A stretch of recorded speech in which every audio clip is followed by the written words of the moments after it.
Back here on Midday, John Fech in studio with us today to answer your lawn and garden questions. Before we get to those, though, John, you brought us a nice little plant. What do you have here? Pink turtle head, and it's a little bit like a constellation where you have to use your imagination, but if you look carefully, you think of pink, then you think of the turtle head. And it's a little bit like a snapdragon, if you're familiar with that, where you have sort of a open and closed sort of flower. The same thing is true here. The thing I like about that is, this plant, is that it blooms in late summer, which is nice because not a lot of perennials bloom in late summer. The second thing is it's usually a pretty clean foliage, and it's a good half and half plant in terms of sun. We've got a lot of great sun perennials, we've got a lot of great shade perennials. This is one for half and half. You can certainly see the turtle head if you look close enough. I like it. Yeah, it's a good plant. It's a good plant for the landscape, pretty sustainable for the landscape, which is the ones we try to promote.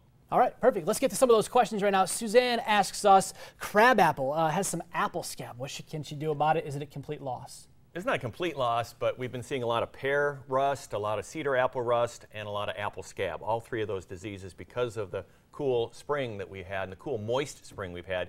At this point, just a lot of raking of leaves and discarding of them is what's called for. No need for any fungicide application. All right, Tim and Karen have a very nice tropical hibiscus tree on their deck. They just noticed recently, it's 3 years old, that it has some black oily spots on it.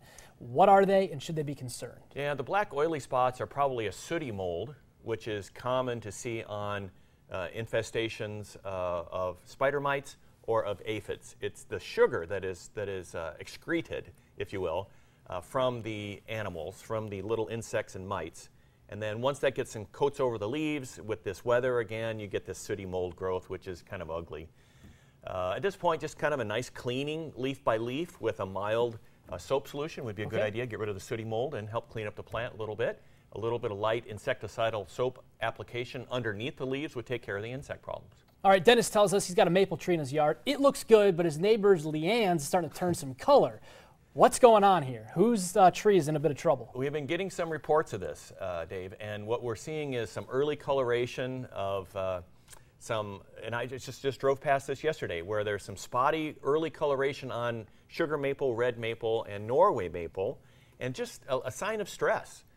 Plants gone through the winter last year, a little bit stressed. This summer, a lot of moisture, maybe a little bit too much moisture, some temperature fluctuations. It's just a sign of stress, and that doesn't necessarily mean it's good or bad. It's just something for viewers to note going forward, that when other problems arise, they're going to want to address them right away rather than wait.